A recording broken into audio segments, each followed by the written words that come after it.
Qrow Branwen versus Tyrian. Let me preface this video by saying if you guys are sick of hearing me talk about Tyrian and Qrow and that fight, then maybe you don't want to watch this video. I know I've made a lot of videos on that fight now, but I want to discuss it even more. That fight, I've literally watched the fight like 20 or 30 times. Like, that fight was so good. I think Rooster Teeth did everything so well in that fight. The animation, the music fit the fight perfectly. It felt so intense. Like, the whole time we're hyped up about Qrow being so powerful, and this is the first time that we actually see him like struggling, and RWBY is like generally concerned. The music is dramatic, like, and Tyrian couldn't be a better villain for Qrow to struggle against. Like, not only is it scary to see Qrow struggle against an enemy, but an enemy as creepy and evil as Tyrian, it's like, it's intense.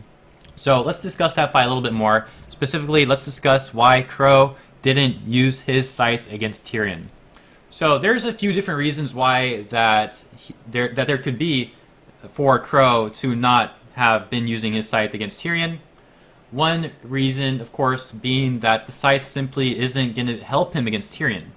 So there's two theories that I'm really leaning towards, and one of them is this. So against an opponent like Tyrian, who's got such an intense speed, who's always up in your face with his hand blades, whatever you want to call them, plus the tail, it's a lot of attacks, and you need to be ready to parry those attacks. Now, with the Scythe mode, he's not going to be able to parry those attacks so easily.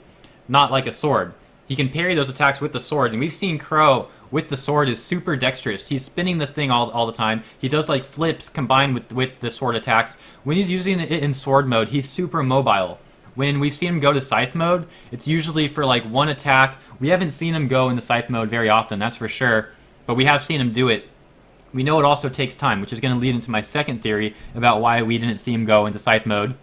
But going on with this one, so Tyrian is an opponent who's up in your face, and even when he's like backing off, he's got ranged attacks with the guns, he's got ranged attacks with the tail, medium ranged attacks, so really Qrow needs to keep the sword mode activated so he can parry the attacks, so he can stay mobile, and he really needs to have that going on. Otherwise, Tyrian is going to be up in his face, and Qrow's going to take hits. And especially against an opponent like Tyrian, with the tail hacks that he has going on, with the venom in the tail, Qrow really needs to play defensively. So the Scythe could be, you could look at the Scythe as more of an offensive mode, and the sword as more of a defensive mode, but even though it's defensive, Qrow can still do enough damage to, as we've seen, deplete Tyrion's aura, and to still, be dangerous. So he trades off some offense for way more defense when he keeps it in sword mode, and against an opponent like Tyrian, who can basically one-shot you if he gets an venom attack off on you, you really need the extra defense against an opponent like that.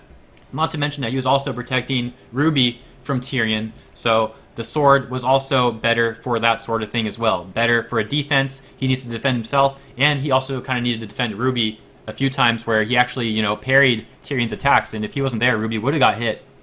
So that's my 2 cents. That's one theory.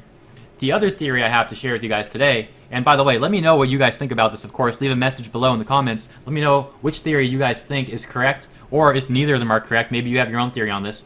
My alternate theory about this is that Qrow actually would have used the Scythe mode. So I know it contradicts the first theory entirely, but, it's just another idea. So Qrow, maybe he wanted to use the Scythe mode, but he just didn't have enough time. If you look back on how the fight started, right? Qrow rushes in with the sword and blocks the tail attack that Tyrion was about to do on RWBY. So right out the gates, right when he starts the fight, he immediately blocks the attack with the sword, right? By the way, where does he keep his sword, right? Because this is a little side note really quick. When Qrow is turned into a Qrow, he obviously can't have the huge sword with him. So that means he puts the sword somewhere and then does his own thing. Turns into a Qrow, goes somewhere else, and then he goes and gets the sword later on. Following up with that, when you first see Qrow transform from Qrow form to human form in Volume 4, Chapter 7, he doesn't have the sword. He's got no sword, and he just transforms into a human and starts running.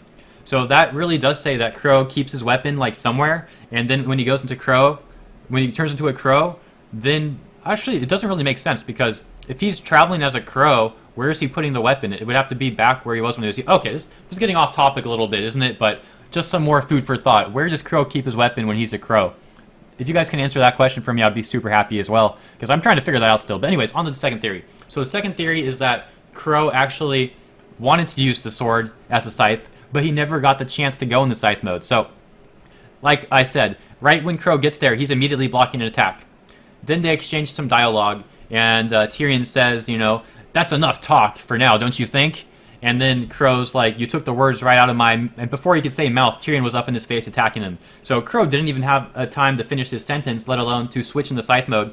And we have seen that though it doesn't take long for the sword to go into Scythe mode, it does take a couple of seconds. And against an opponent like Tyrian, who's super fast and super aggressive and can one-shot you with the tail venom hacks, Qrow literally didn't have time to make the sword go into Scythe mode. The 2 to 3 seconds it would take for it to, you know, extend, for the gears to activate, for it to start turning out and the handle to extend, that's all the time Tyrian needs to frickin' get a hit off on you. Qrow couldn't afford to let that happen.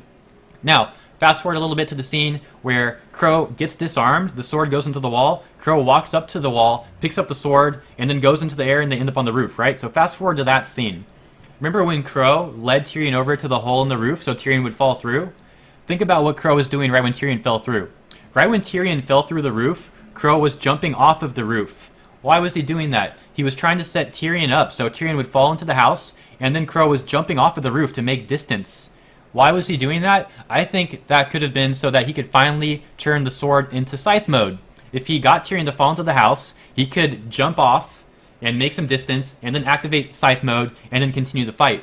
But when Qrow went to jump off, Tyrion's tail wrapped around his leg and he pulled him into the house. And as we saw, Qrow ended up taking some hits in there, so did Tyrian, but Qrow looked like he got the worst of it because he busted out of the house, tumbled around, looked like he took a pretty tough hit, but he certainly landed in a cool way on the sword. But, so that's the second theory. The second theory is that Qrow indeed wanted to go into Scythe mode, but he literally didn't have a chance because Tyrian is such a fast and aggressive opponent. The first theory, as I said, is that he didn't want to go into Scythe mode at all because the sword mode is more defensive and better against an opponent like Tyrian than the Scythe mode would be. So, those are my two theories. Let me know which one you guys think is correct, if either of them is correct. And if you guys have your own theory on why he didn't go Scythe mode, then post that as well, because I'd love to debate this topic with you guys. So let's see what you guys have to say about it. So yeah, if you guys like this video, please like, please subscribe, and please be ready to stay tuned for more content like this, because I'm always super eager to discuss RWBY, especially when it's awesome characters like Qrow and Tyrian. So hope you guys enjoyed this one, and I'll catch you next time.